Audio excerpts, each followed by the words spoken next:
Sure, let's begin. Welcome, everyone. My name is Shellye West, and I'm the founder and CEO of LiveGirl. And I'm so thrilled to welcome you to tonight's community conversation sponsored by Womenscape, which is a living library of powerful stories and ideas. It's this gorgeous, gorgeous magazine that I have here in my hands. And at LiveGirl, we're on a mission to build confident, inclusive leaders and close the female leadership gap. We do that by providing free of charge leadership development and mentoring for girls starting in grade 5 and going through college. And an important part of that is to give them access and visibility to fierce female role models, which is why I'm so excited to introduce tonight's guests. Shellye Archambeau is the former CEO of MetricStream, where she was one of Silicon Valley's first Black female CEOs and built the company from a struggling startup to a global leader. She now serves on the boards of Verizon, Nordstrom, Roper Technologies, and Okta, and she is the author of the brand new book, Unapologetically Ambitious. And I just have to tell you all that I loved this book. I mean, not only did I love the title, but everything in it. It captures so much of what we strive to teach young women. So we invited Shellye, and she said yes to come here tonight and to share her story with you. So welcome, welcome, Shellye. Thank you so much for joining us. Absolutely. I've been looking forward to this. We have so much to learn from you, so let's dive right in. First, can you just start and tell us a little bit about your personal leadership journey? Oh, goodness. So you almost have to start a little bit at the beginning to understand what shaped me. I realized early that the odds, frankly, weren't in my favor. Grew up in elementary school in the 60s. Which was a very racially charged time. And for as many people that wanted civil rights, you had just as many that didn't. So people let me know very candidly that they didn't really want me around and they didn't think I'd amount to much. So with that as a backdrop, it's like, okay, if I just do what everybody else does, I'm probably not going to get what I want. So I had to figure out, how do I improve my odds? And literally, I've spent my whole life focused on how do I improve the odds to actually get what I want out of life. And that's made me very intentional about what I do. I set goals and go after goals. So fast forward, I'm in high school, meeting with the guidance counselor your junior year. You will all, if you haven't had it, you will all have that conversation, which is, what do you want to do? Are you going to college? What do you want to do after college? And in that conversation, I said, yes, college. I have no idea what I want to do. And she said, what do you like to do? And I said, oh, that's easy, clubs. I'm in all the different organizations, American Field Service, National Honor Society, Key Club, Girl Scouts, I mean, you name it. More than that, I liked leading them. And she said, well, business and clubs are kind of the same thing, pull people together to get stuff done. And I said, done, then I want to run a business. And when I looked up, the people that ran businesses were called CEOs. So I said, that's it, I want to be a CEO. Now, did I have any idea what that meant? No, no, I didn't know what that actually meant, but I now had a goal. And so I literally spent my career figuring out, okay, if I want to be CEO, what has to be true?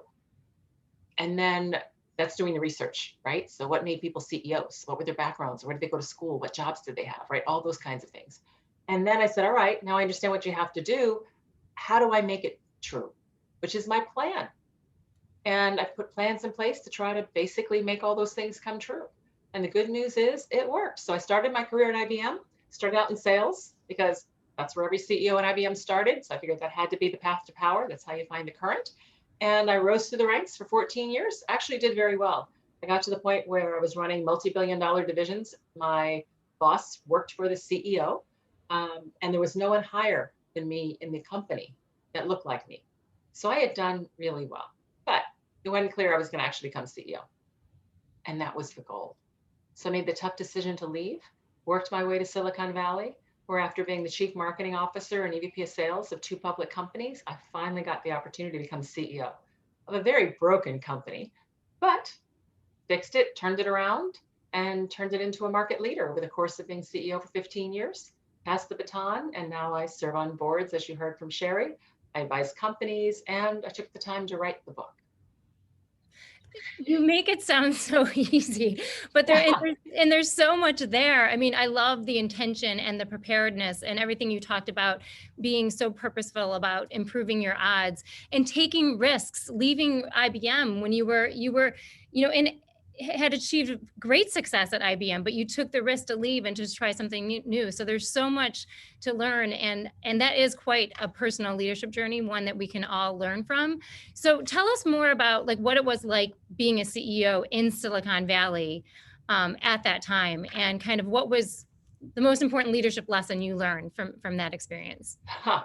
Well, I'll be candid. I'm not from the Valley, right? So I get to Silicon Valley, and Silicon Valley, I mean, my goodness, it's innovative. All the latest things are happening there, right? It's young, it's dynamic, right? Silicon Valley. So I just knew it had to be diverse.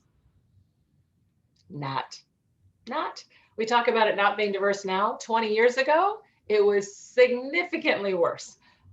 So here I am, kind of fish out of the water. I don't look like the normal CEO of a tech company in Silicon Valley. And, what I did though is what I always do. And that is, I know that when I walk in the room, when I take a new job, when I take over a new group, whatever it might be, that people are going to underestimate me. They're going to assume I'm there for reasons other than my capability, right? That's the way it is. Life's not fair. It's just what it is. So I don't worry about that or dwell on that, but it has shaped my leadership approach. So what I do is I'm a servant leader. I focus on how to help my team be successful. Because if my team's successful, then I'll be successful. And more than that, if the team knows that I really care about their success, then they're going to develop trust in me and they're going to care right back. So it also enables you to develop, I think, very strong business relationships. So that is the leadership style that I've always used. And it's what I did when I got to Silicon Valley. I also worked on building a network, which is people outside of the company that could be helpful, that could give me advice, right? Perspective, et cetera, because I'm not from the Valley. So I've got to figure out how I go get this help and this information. And by the way, while I'm talking about this, Shellye, if you don't mind, just one key message here: asking for help, whether it's in school, in business, in the community, asking for help is a strength. It's not a weakness. Most people I've found want to be helpful if asked in the right way. So let them help you. Ask for help. Life is hard. All right. You just heard me give you in 2 minutes my trajectory. All right. Well, if you read the book, you'll know my life was hard. All right. People don't tell you life is hard. Most people say, oh, yeah, I did step 1, step 2, jumped over a little hurdle, and boom, it all worked. No, life is hard for everybody. So we need help. We need help. So it's okay to ask for help. All right. Just a quick aside. No, and I just have to repeat that, ladies, you heard it here from Shellye Archambeau, ask for help. But I also love that, I appreciate what you endured as being one of the first African-American female CEOs in Silicon Valley, but not the last, as we're training these young leaders to lean in and lead in the workforce. So, and thank you for sharing your story and your lessons to help them do that, and the importance on networking. Can you talk to us a little bit more about networking and who played a mentoring role along the way for you, or any female leaders specifically that inspired you to rise to the top as you did? Oh my goodness. So those are like 3 different questions. So if I miss one, remind me what I missed. So I'm going to start with the last one first. What women out there inspired me?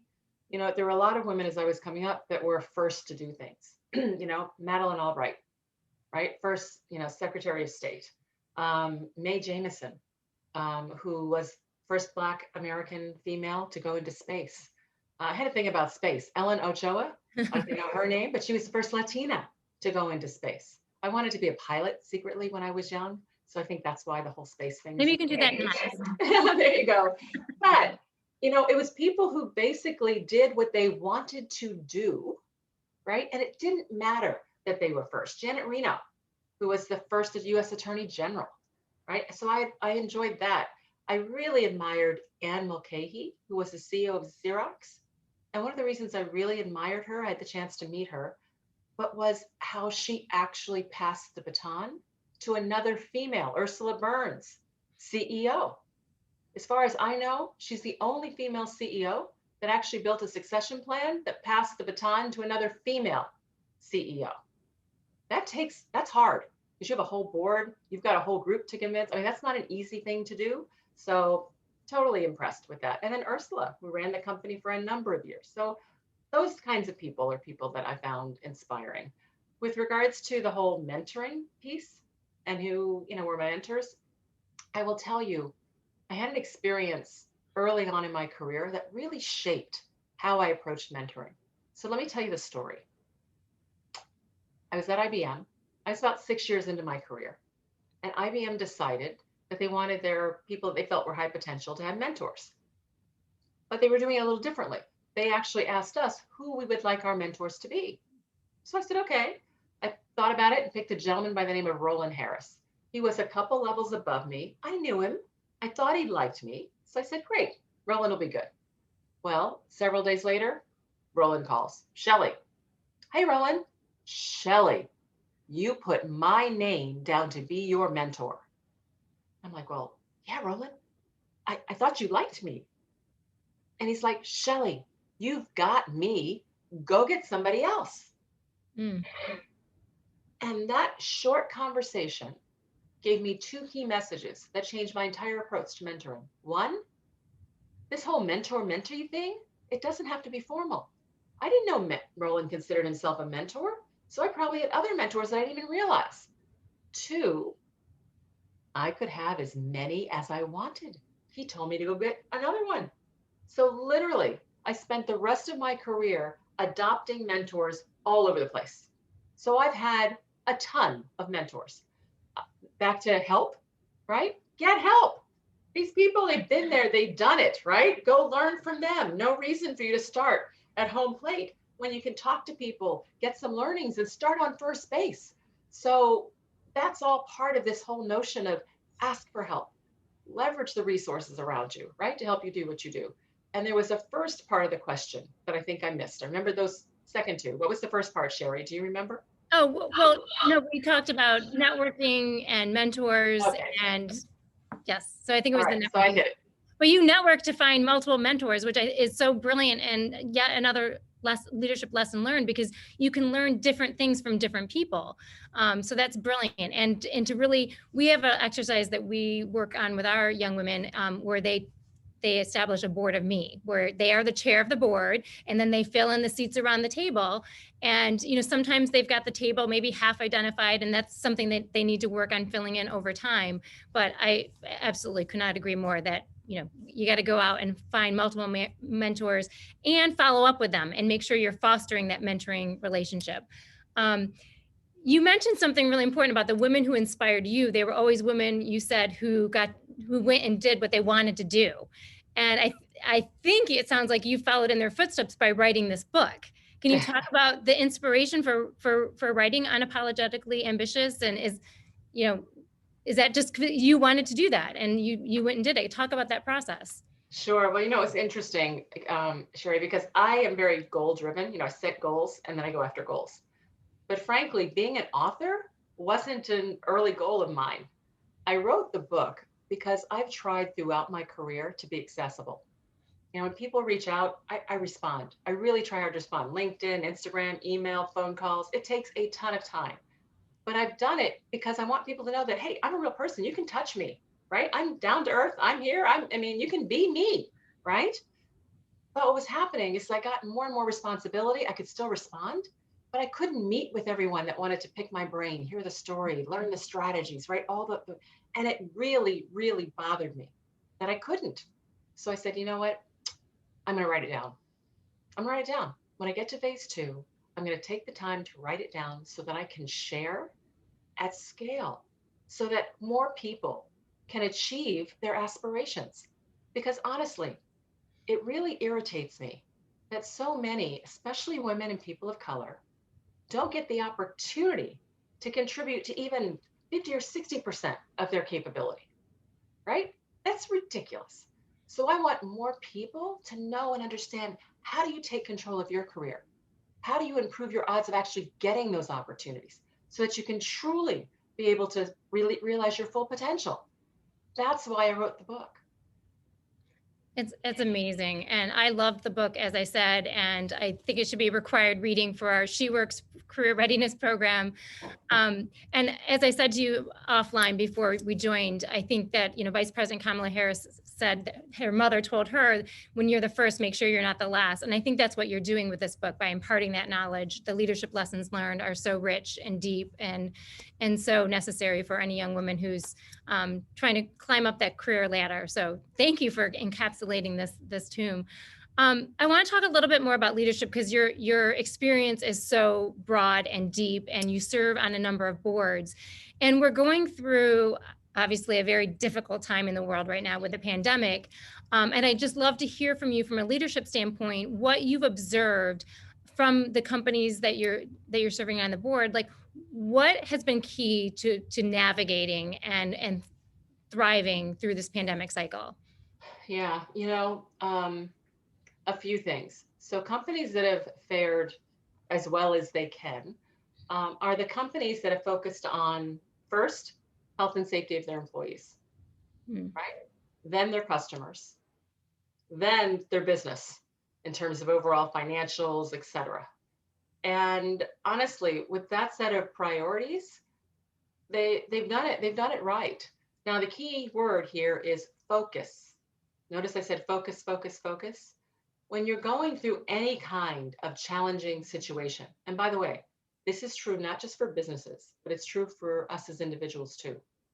When you're going through challenging times and things are crazy and different things are coming at you, right? It's really easy to feel overwhelmed and distracted because, oh my God, I gotta do this, know that, oh my God. And if you think about last year, nothing was normal last year, right? We were being thrown for a toss. Well, the key is to focus. Because when you focus, you can bring clarity to what it is that you're doing. You're able to better prioritize, better spend your time. The analogy that I like to use is I have two 4-year-old grandchildren. They're adorable, by the way. But what they'd love to do is literally stand in the middle of the room and spin around and spin around and spin around until they get dizzy and dizzy. And eventually, boom, they're flat on their backs on the floor. All right, typically giggling, but that they just find it amazing. Okay, well, contrast that with a dancer or a ballerina. They can spin and spin and spin for days. And when they're done spinning, they stop and they move gracefully on, never getting dizzy. Why? Because they focus on a focal point. Their eyes stay trained, they whip their head around, right back on that point, right back on that point, and that keeps them from getting dizzy. Well, listen, in a world and at times when you have so much going on and it's chaos, that same focus will keep you centered. So focus is really important during times of challenge. Mm, I love that message. So I just want to focus. You speaking of focus, you mentioned just right now for the companies to navigate, it's health and safety of their employees first, then the customer, then the financials, which is a different order than in kind of standard business times. But I think that's also why you recently said that now is a phenomenal time for women leaders because the world is finally ready and valuing skills that women bring to the table. So can you just talk about that now? And there's been a lot of discussion and research during the pandemic. We know countries that are female-led have fared the best, both in fatalities and many other metrics. So can you just talk about that a little bit in terms of what you meant when you said that? Yeah, sure. So, women, it's interesting. The strengths that women have, and again, these are averages. That doesn't mean all women have them. It doesn't mean that none of the men have them, right? I just want to make sure we're clear. It is averages. But the strengths that on average women bring have always been referred to as soft skills, which is kind of ridiculous, but that's okay. So, soft skills, we are good communicators. We show empathy. We're better at teamwork and collaboration, right? All those things. Well, in times like these, global world, major pandemic, everything is challenged. What do employees crave? All those things. They need more communications, not less. They need to know what's going on. They need to feel part of what's happening, right? They want to be, indeed, they want to feel that you care about them, you have empathy, right? All those things are skills that women bring. And it actually is a filter to how we make decisions. Well, if you're making decisions where you're actually trying to optimize for people, for their lives, for safety, having empathy when you're actually making those decisions is important. And we're seeing that bear out. To your point, countries led by women are doing much better during this pandemic. So the good news is, I don't think this is a blip. I think it's just the beginning of here's a new trend, because the other thing that has happened, and COVID has just accelerated it, is even as we were becoming more far flung, more global, distributed teams, those same skills I just talked about are just as important and just as valued. So, yeah, I think now's a great time to be a woman in business. All right, ladies, did you hear that? That's a very encouraging message. And I have I have many more questions, but I'm going to ask just one more before we actually give an opportunity to some of our students to ask you questions. But talking about empathy, and at LiveGirl, we agree that it's such an essential skill. Part of our mission is giving people the opportunity to build authentic bridges to other people whose lives are different than their own, to develop empathy and to become inclusive leaders. But let's talk about what's going in our country right now with the racial reckoning. And obviously, as a trailblazing CEO, one of the first African-American female CEOs in Silicon Valley, you have a unique perspective on this and the importance of inclusive leadership and companies prioritizing diversity. Can you just talk to us about that and any lessons learned, or any encouragements for what we all need to know there? Mm. Well, I think the good news is most, not all, but most leaders are finally beginning to believe all of the studies. And there have been a zillion studies that all say the same thing. Diversity at any level, board, executive leadership, company, enables better results, whether it's growth, whether it is value to the shareholder, right? All of it. So now companies are like, okay, all right, we're listening now, right? So that's the good news. Bad news is many still haven't figured out, quote, how to do it, which is really kind of ridiculous. I'm just being candid. It's really not that hard. Most companies have in place a set of expectations for managers, right? If you're a manager in a company, then you need to be able to demonstrate that you can hire talent, right? That you can retain talent, that you can actually develop and train talent, and that you can get the work done right through the talent on your team in a consistent and high quality way. And that you're able to create value within your team so they can be promoted. Because that's the idea. Companies want to build talent that can rise through the ranks to be future leaders, right? So all that's true. All you have to do if you want to make sure that we're going to have diversity within an organization is to say, we're going to add an adjective to our expectations. Going forward, we expect all managers to be able to hire diverse talent, to retain diverse talent, to promote, right? Train and develop diverse talent, to be able to get work done through diverse. This is really not that hard. It's just setting the expectation. When you put it off to the side to say, okay, we're going to run our business this way, but oh, yeah, when we have an opportunity, right, when it's convenient, when it's easy, then we'll bring some diversity in. That's not going to work. It's not going to happen. You've got to build it into the fabric of the organization, into the fabric of the strategy. Then you start to actually see change that will be consistent. We could not agree with you more. And for that reason, I'm actually honored to introduce some of our talented young leaders that are rising, as you just said, that we need to provide these opportunities for diverse talent to rise. And they have some additional questions for you, Shellye. Great. So first up, and if each of our student panelists could just introduce yourself and let Shellye know where you go to school, like what grade you're in, that sort of thing. We'll start with Mika. Hi, Shellye. Thank you so much for talking and being here. It's phenomenal what you've accomplished. It's truly amazing. So the first question I had was, Being a woman of color, what were some of the barriers you faced when dealing with big name brand companies? Oh gosh. So I'll just start right in the beginning. You guys are all going to be embarking on a career soon. So here I am. I joined IBM in sales, right? And I'm like, what, 22, right? Kind of age. So IBM gives me the Southland Corporation, which name you probably don't know, but they own all the 7-Eleven stores. Okay. So big company at the time was privately held. So I show up and meeting the customer for the first time, the whole bit. Well, you know what? Not only are there like no Black people, nobody of color I saw. This is Dallas, Texas at the time, back in the early 80s.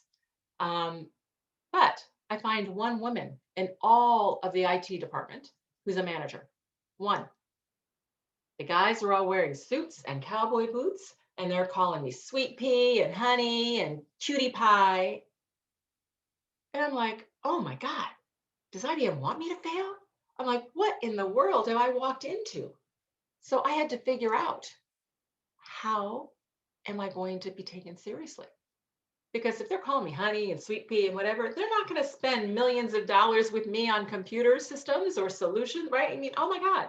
So one of my very early lessons was learning how to counter that in a way that didn't harm future relationships. Because if you called somebody out and say, don't call me that, well, guess what? They are now on the defensive, right? And they're not going to feel awkward around you. Well, when you're in sales, it's all about relationships, right? So that's not going to work. So here's what I learned to do. And I'll tell you the story I think I talk about in the book, which is I'm in a meeting with a guy by the name of Mac McElroy. Can't make this up. And Mac gets somebody calls and is looking for me. And he says, oh, just a minute. Sweet pea is right here. And he goes to hand me the phone. And so I take the phone, because this is old fashioned when you actually had cords and all that stuff. So I take the phone and I said, Mac, and I paused just long enough for him to think, well, did you hear me? Right? And I say, Mac, my name is Shellye. And then I answer the phone. And when I'm done, we go on with our conversation and I act like nothing has ever happened. So I didn't make him uncomfortable. I did not embarrass him. I was just to the fact. I was polite. And you know what? He only called me Shellye going forward. And that's literally what I did one by one by one, to be able to be taken seriously. Because you can't do it in a group, because then people are going to feel awkward or embarrassed or called out. And then that messes up any chance for a relationship. So that's an example. Does that help? But those kinds of things happen all the time. Yes. That was a great story. Thank you. Thank you for your question, Mika. Next, we have Naya Krishnan, who is a high school senior. And poet, I understand. Yes, a very talented poet. Hi, You can find her poetry at Naya. hello, my name is Naya, and as Miss West said, I'm a senior at New Canaan High, and my question for you is, in your new book, Unapologetically Ambitious, you detail how you learn to dismantle imposter syndrome, and so I was just wondering if you could expand on your experience with imposter syndrome and how you ultimately overcame it, because I know as a young woman, that's something I experience constantly. Okay, so first I have some bad news. I've had imposter syndrome my entire life. I still do, which is ridiculous. So I can't tell you how to overcome it, but what I can do is tell you how to deal with it so that it doesn't stop you from going after your goals and doing what you want to do. So first of all, realize that just about everybody, man, woman, everybody, suffers from imposter syndrome at some point or other. Studies show that women more so than men, and women of color, like us, the most. So why is that? Well, first of all, I think it's because we live in such a judgmental world, but that's okay. Hold that aside for a minute. Turns out, if everybody is suffering from this imposter syndrome, then it's like not personal. It's not you. It's in the air. If everybody has it, right? It's in the air. It's like I hate to use like a virus, right? But it's in the air. So it's not real. That little voice you hear, it's not real. It's kind of like television. Sounds real, looks real, it can even feel real, but it's not real, right? And if something gets too scary or too uncomfortable, we shut that thing off. Well, guess what? That little voice, it's not real. So shut that thing off. Now, if you can't shut it off, then realize that the only times you tend to feel it is when someone is actually offering you a new role, to be included into a group, to speak, right? To do something that you haven't done before.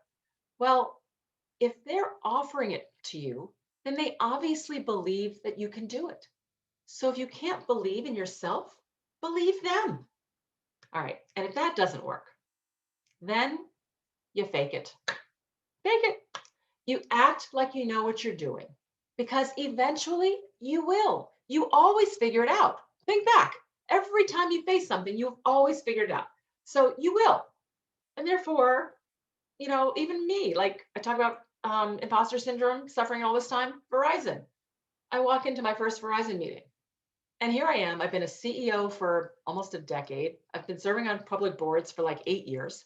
So it's not like I didn't have experience. And I get ready to walk into this board meeting and I see the CEO of Walgreens, former Secretary of Transportation, right? The head of it. I'm like, oh my God, can I go toe to toe with these people? Do I really belong in this room? And then I'm like, Shellye, come on, get over it, right?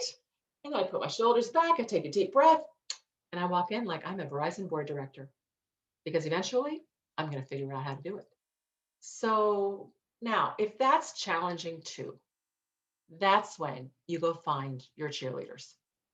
And when I say cheerleaders, I mean cheerleaders. I mean, go, Naya, come on, Rose, Kelly, you got this. Sione, we know you're capable, right? It's the person in your corner or the people that are out there reminding you how good you are, because that voice, oh my God, that voice is so loud in your head that you cannot remember anything good that you've done in the past, right? Which is why you start to doubt yourself and think, oh my God, I can't do it. So you need somebody with a megaphone, a cheerleader, telling you and reminding you just how capable you are, reminding that you got this, right? And if you need it, they'll give you a kick in the butt. But I've had cheerleaders my whole life. And I don't know that I would have made it without cheerleaders because of that whole imposter syndrome thing. So go get some cheerleaders.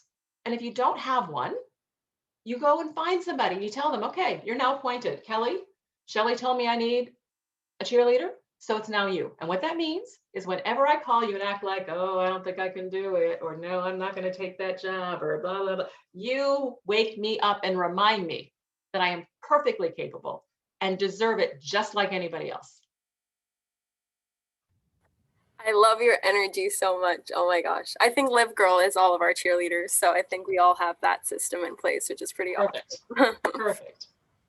Yeah, and Shellye, I love that advice. And Fran Hauser, who the author of Myth of the Nice Girl, is also a friend of LiveGirl's. She talks about an imposter syndrome, and she also talks about thinking about it in reverse, because the alternative to imposter syndrome is you're complacent and you think you're great and perfect and you don't have anything more to work on. And she also talks about having, I love this, a confident file. So save, like if someone writes you like a positive email saying, great job on this, keep it in a little file and go back to it when you need it. It's experience-based confidence. You know you've been there before and you did it and you can do it again. So I love that. Together, Yeah, great ideas. We'll all manage this imposter syndrome. Thank you, Naya, for the question. And next up, we have Ranice Brown, who is also a high school senior. Thank you. Hi. Again, I'm just going to reiterate. Thank you so much for joining us and just sharing yourself with us and all of your experiences. I'm Ranice, by the way. I'm a senior at Hopkins School in New Haven, Connecticut.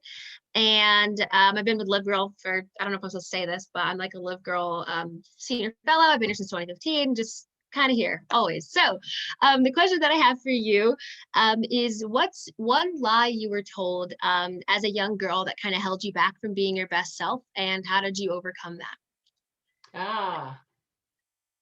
Put your head down, work hard, and it'll all work out. It's not true. It's not true. If you put your head down and you work hard and you are strategic about your approach to your career, then yes, it can absolutely work out.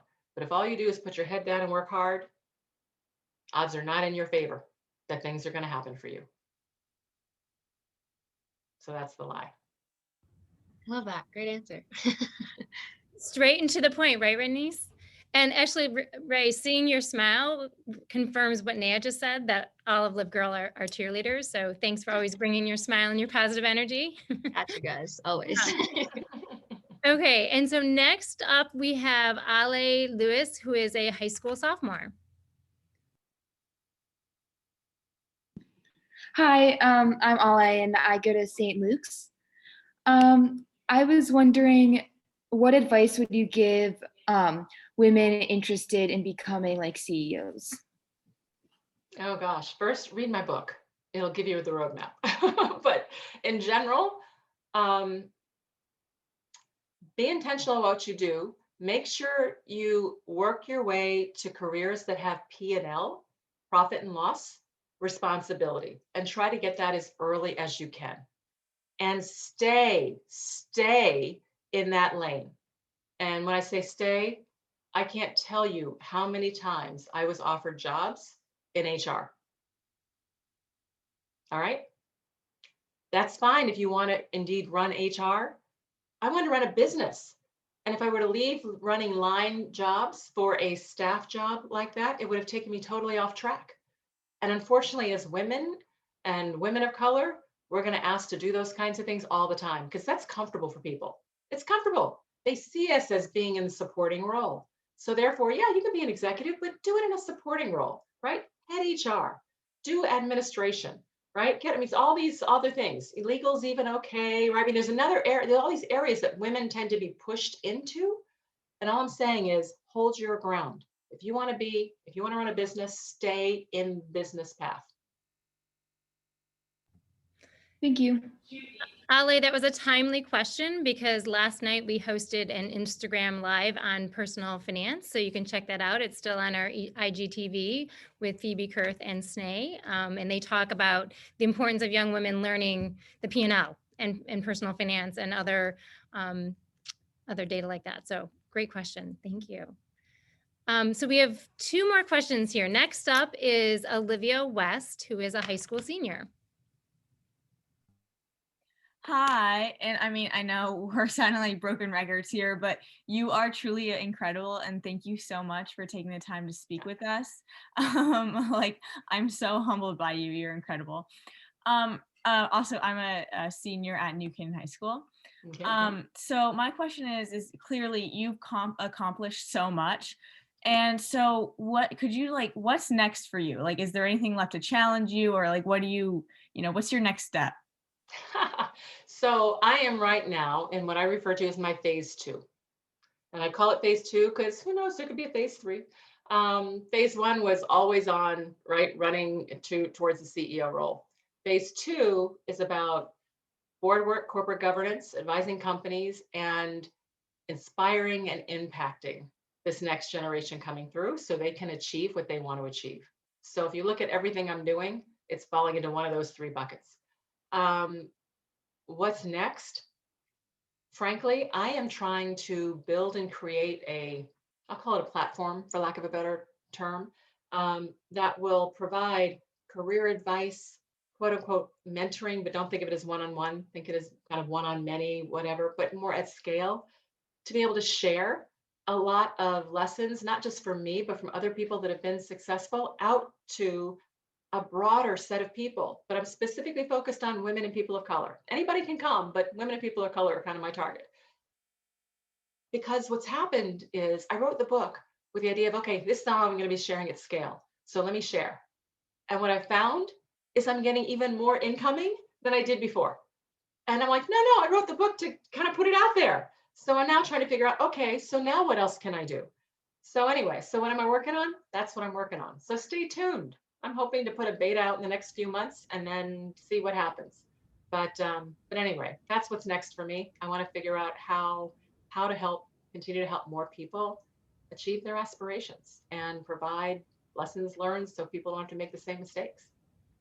That's amazing. Yeah, we'll definitely be on the lookout. And I mean, you're inspiring me and the next generation. So you're definitely doing that well. Thank you so much. You're welcome. Great question. Now we feel, I feel like we have an inside track, and we'll be watching for that. We'll definitely be staying tuned. That's right. And Follow me, guys. I'm on Instagram. I'm on Twitter, LinkedIn, whatever. But feel free to follow, and you'll hear more yep, and information about it all. we're gonna put all of Shellye's contacts in the chat in just a few minutes here. And so our last question comes from Kelly Taylor. And then just in the meantime, if any of our audience members have a question, if you can just use the raise hand function, and we have a few minutes to take some open audience questions. But Kelly, go ahead. Kelly is a college sophomore. Okay. So thank you, Shellye, for being here. I echo what all the girls saying. You are amazing. I've been watching your previous interviews and you are mind-boggling. So my question is a two-part question. So it goes without saying that the tech world is gigantic. How did you know your exact arena, or excuse me, exact area of technology that you wanted to oversee in the ever-growing arena? In hindsight, we hope everything works for the best, but what was your greatest disappointment and or learning experience in your career? So first, when I picked tech, honestly, back then it was kind of, there was computers and software was really just burgeoning. I mean, I know it must sound weird for right now, but computers came first, software came second. So it wasn't a matter of picking an area. If you were in tech, it was computers. So that's what I did. Now computers evolved to software, but I wasn't too concerned about what section of tech. I just wanted to be in tech, because that was an area that seemed to be growing and seemed to like it would have an amazing impact on all kinds of companies. And sure enough, that's what's happened. And it's still a good space because it's still growing. With regards to disappointment, oh my gosh. Well, I think I started by saying, I graduated from Wharton, I joined IBM in sales, and I was going to go be CEO of IBM. Well, you didn't hear that in my resume. So didn't get that one. And trust me, deciding to leave a company that I was basically raised in, I worked for IBM when I was in college, and then I worked there, right, for 14 years. I mean, you cut me and I bled IBM blue. So leaving was painful. All my friends were IBMers. I'd already moved around like half a dozen times. So that was really, really hard. But it was the right thing to do. Other disappointments. Oh, I left IBM to go join, most of you won't even know the company, Blockbuster. Blockbuster in the late 90s was a behemoth, and they needed a .com, right? They had the stores, but they want to do something online. So they hired me to be the first president of Blockbuster.com. And I'm thinking, this is a great first job out of IBM, because I get a chance to build something, but within a large company umbrella, and it's in all the latest things, right? It's streaming, it's this, that, wonderful. Well, it became really clear, like 6-7 months in, that my boss, the CEO of Blockbuster, just didn't get it, because I got to know Reed Hastings, CEO of Netflix. He came to Blockbuster. Let's talk about taking Blockbuster.com, the brand, Netflix technology, put them together, go conquer the world.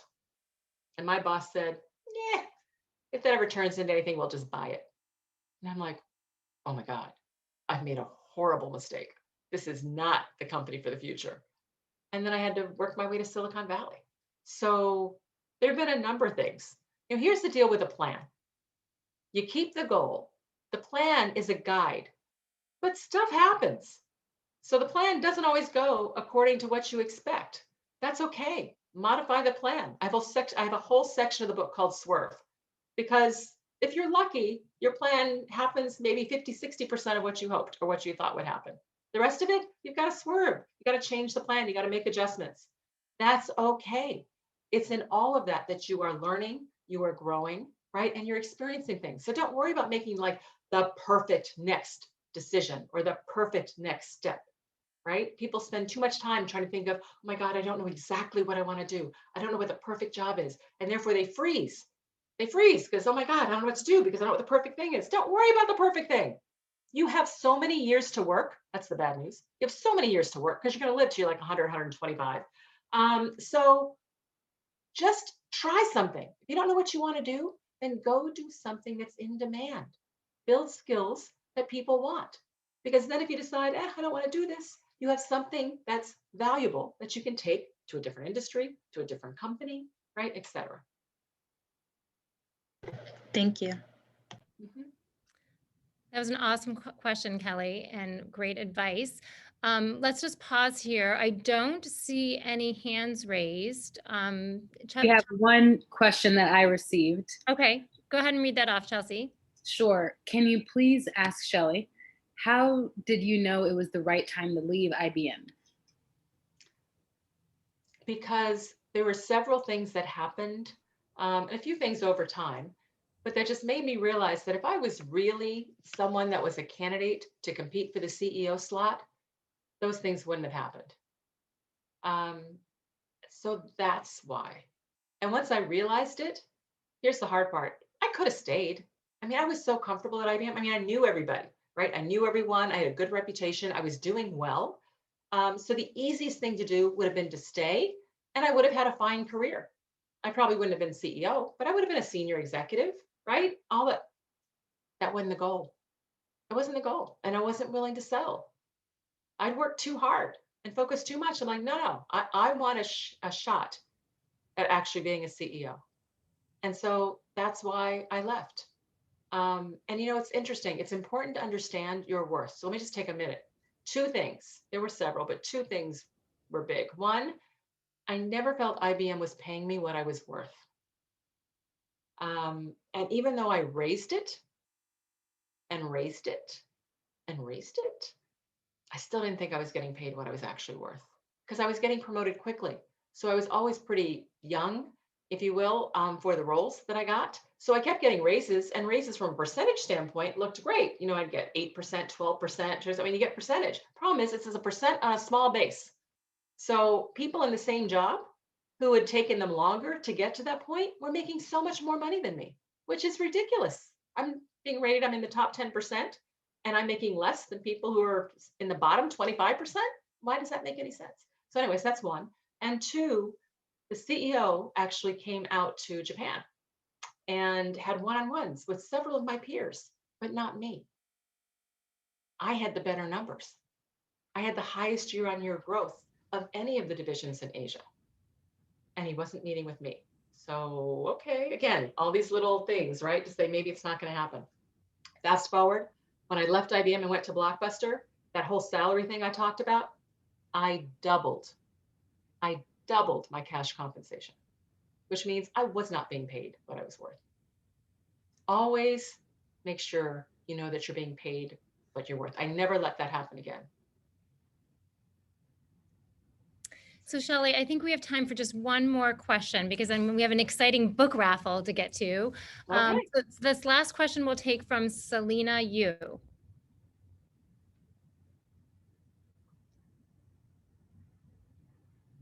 And Selena, you can just unmute yourself. Hi, Shellye.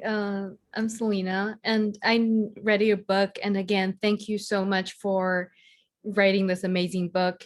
And you mentioned in the book, make mentoring easy for the mentor and then make it a yes and no question. So as a newer or younger professional in the field, sometimes you just don't know what you don't know. It's very hard to ask questions in the fashion of like yes or no, or sometimes I don't even know what question or the help that I need from my mentor. So sometimes I'm like, I really like to connect with like higher managers, but then when I'm sitting in front of the computer, I'm like, okay, I should probably making notes on the question that I should ask, but then I don't know what help to ask for. Okay, so a couple things. One, yeah, the advice in the book about making it easy. This is all about adopting mentors. And I found the best way to adopt mentors is basically start treating them like one. Don't bother asking. But in order to do that, you have to start off easy. So it's not that forever you want to ask yes or no questions, right? Or simple to answer questions. It's just in the beginning so that they will give you an answer. So let me give you some ideas of the kinds of questions, right, that you can ask that are simple. You just want them to be able to answer it without thinking about it. So it can be anything like most people who you would approach are actually decent speakers. They're fine to speak in front of a group, right, etc. So you can say something like, I've heard you speak and you do such a nice job.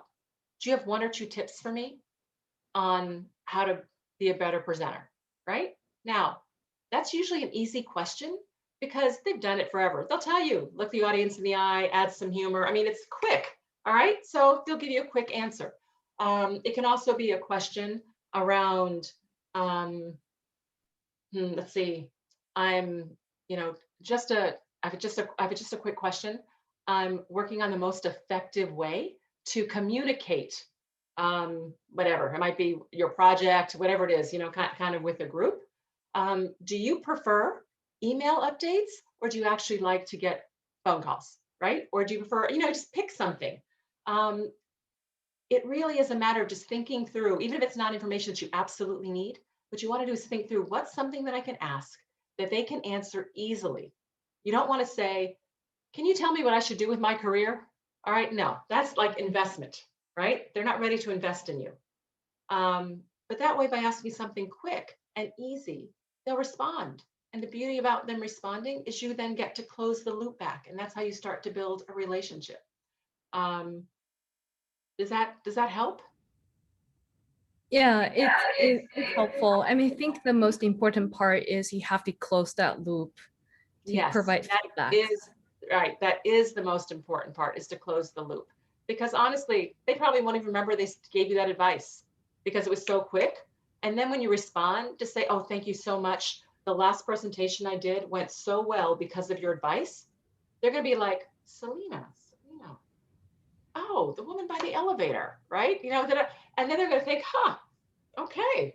You know, I was able to help her and I didn't even realize it. So respond, great, glad it could be helpful. And then that gives you a chance. Number one, they now have a name and a thought and a feeling. People remember feelings, right? That's why you want to say thank you, because people will feel that. And that way it gives them a chance to remember you. And then you get another chance to ask something else. Hey, by the way, while I have you, blah, blah, blah, blah, blah, right? Yeah, I think one more advice that I will definitely take away from your book is, you know, every time when you move, you borrow something from the neighbor. Yeah. And then even when you have it, you can use it as an excuse to return it. And I'm actually in the process of moving myself. I'm like, I'm definitely going to apply that. I'm going to try it out. Yeah, it works very well. And by the way, when we ultimately get back into offices, that works at offices too. Right? You walk, do you have a stapler? I don't know what, you know, I mean, it just gives you a chance to meet people, right? And that's perfectly innocuous and people won't mind being interrupted for something like that. Yeah. Thank you so much for writing the book. And thank you. I already have it. Oh, so glad. Thank you, Selena, so much for your question. And we're mindful of time, so we don't have any more time for questions. But Shellye, we want to thank you so much for all of the advice you gave tonight. And this book is a mini MBA. I mean, it is your career readiness Bible. So everything you said and more, so much more is in this book. We encourage every young woman to read it. But now someone lucky on this audience is actually going to get a free copy. So we're going to do a quick raffle. Allison, you want to do that? Yes. So I have everything in this hat, and I'm glad I found a hat. So our winner is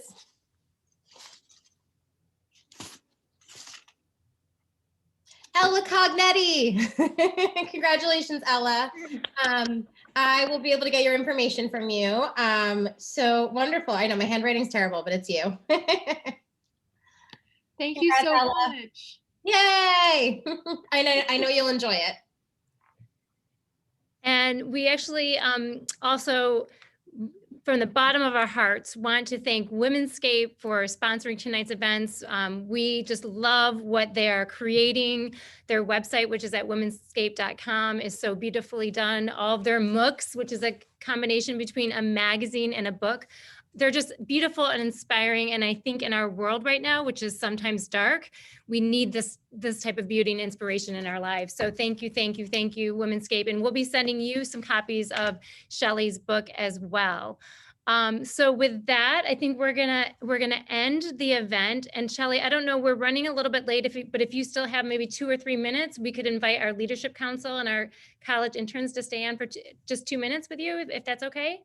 Okay, sure, I'll do that. Hey, one thing is people get ready to log off though. If anything that I said was inspiring or helpful or impactful, I'd really appreciate it if you just put it out there on social media, Instagram, LinkedIn, I don't care where, and tag me, because I'm trying to increase awareness during COVID, and this is really hard. So I need the help. Back to asking for help. So I'm asking for your help. If you'll just put something out there and tag me, I would really appreciate it, and I'll respond. All right, I've got a great idea. Chelsea, if you'll take share, why don't we take a quick Zoom with everyone doing a heart, and then everyone can post that to their own personal social media accounts, and we can all tag Shellye Archambeau and talk about the amazing leadership lessons that we learned. So I don't know, Chelsea, if we can put it, is it like everyone's view, or I can only see Shellye? Oh, if everyone puts it on galley view, yeah, and if we all do hearts, then we can all post this to our social media. Shellye, There we go. yeah, that we'll make this book go viral. Thank you. Thank you so much, everybody. This is great. Got it. Thank you.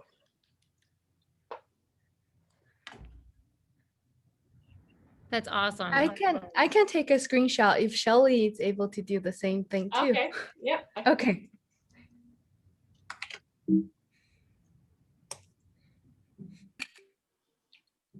Got it.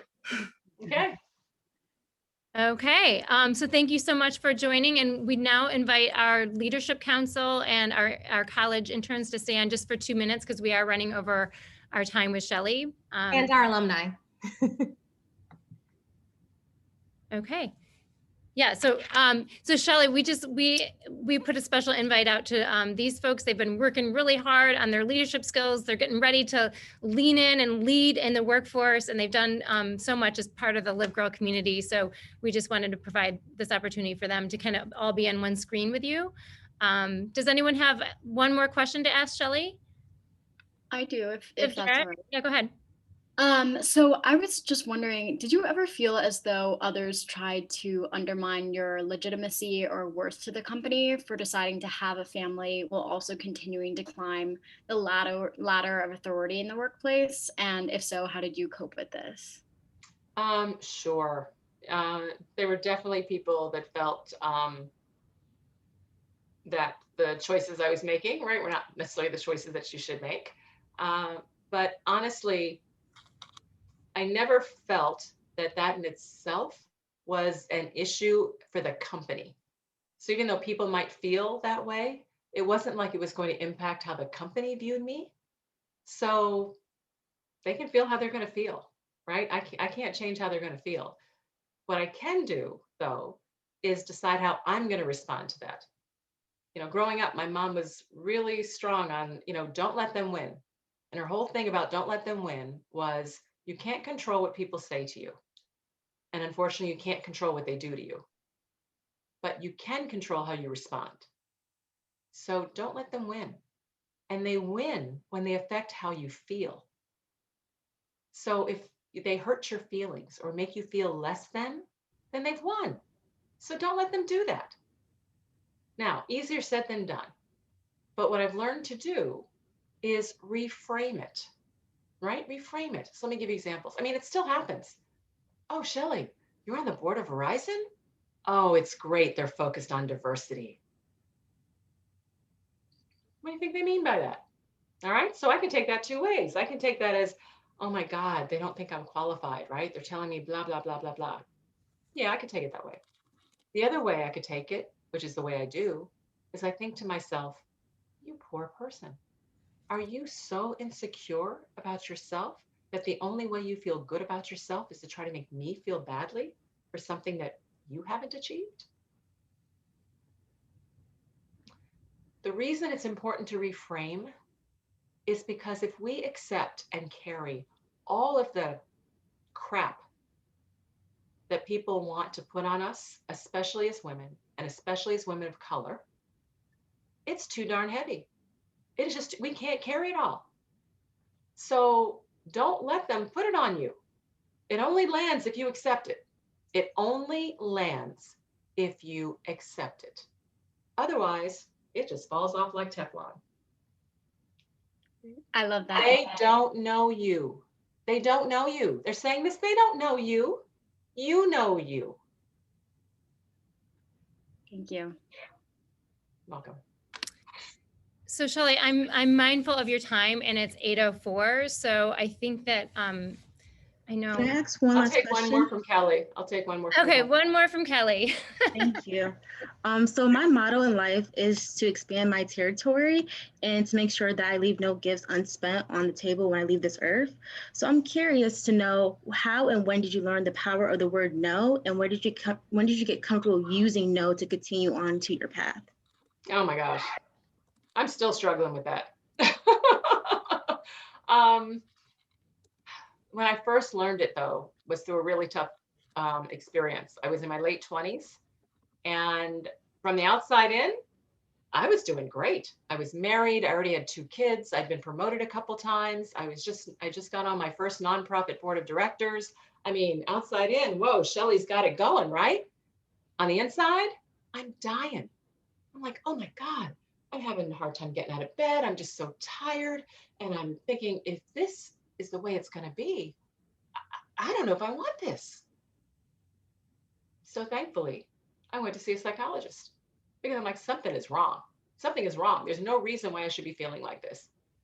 And what I learned after a few sessions was that I was giving 100% of myself away. Giving it.